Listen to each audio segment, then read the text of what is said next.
Hello. The subject that I want to talk about today pretty much is epilepsy. I had epilepsy growing up as a child, and there's a lot of epilepsy awareness these days. Different causes, different ways, but um, but I had to take meds and different things because I never knew exactly when I was gonna have a seizure outbreak, and this was very, very hard on my mother. She had a very hard time with this situation, and everything else, and there was times that she would have to put a spoon in my mouth in order for me, whenever I had a seizure so bad that in order for me not to bite my tongue off. This the I have learned to cope with it. I have learned to find ways to be able to deal with it to where I do not have outbreaks, such as still meds and different things like that, and knowing how to manage my stress and different things like that to try to be able to not go over it. But here are some overweighing facts when it comes to epilepsy.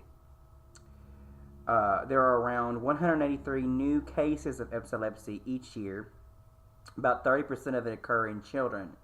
Children or elderly adults are the ones that mostly are affected. Uh, a seizure can occur when it occurs when an outburst of electrical impulses in the brain escape their normal limits. They spread through their neighboring areas and create an uncontrolled storm of electrical activity. These electrical impulses can be transmitted to muscles, causing twitches or convulsions. Uh, Here lately, the ones I have been having have been staring seizures, and the staring seizures involved where your electrical impulses are not as strong. They're not as big as a full grown, such as a granny seizure, where you actually do the twitching. The ones that I've been having now lately are the staring, and the staring ones consist of where you have a partial electrical impulse, and you pretty much stare out into space for 15 to 20 minutes.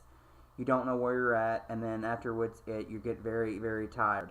One of the main causes of epilepsies can be between head injury, low oxygen during birth, infections such as meningitis, stroke. Um, they said what caused mine when I was a child was it was a birth defect in me, and so forth, and that was one of the main things, and so forth. But if I don't get a lot of sleep, I know if I don't get a lot of sleep, then that's another factor that happens is that it will cause me to have an onset. I know there was a story that where I was when I used to work at Walmart on third shift. I began to have lack of sleep, and as I began to have lack of sleep, I began to have my seizures again, and the seizures came back, and it was the twitching kind. Um, and so when it comes to having epilepsy, um, there's not really just a full major on cause of the situation.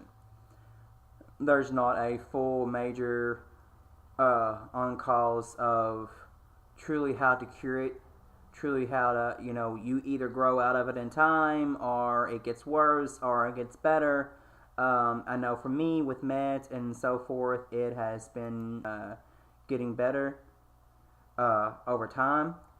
And so I just wanted to share this because, no one really understands the whole full capacity of when it comes to epilepsy, of what you got to deal with on a daily basis. And the main thing right now that to help me uh, cope with it is to help keep my stress levels down. Relax, listen to music, be able to try and, like I said, sleep more better, have my eating habits a little more better. Just different things to help me cope in daily life to be able to make sure that I don't have a full blown seizure. Um, but with this information, I thought it would be very good to share this information with you guys and just let you know.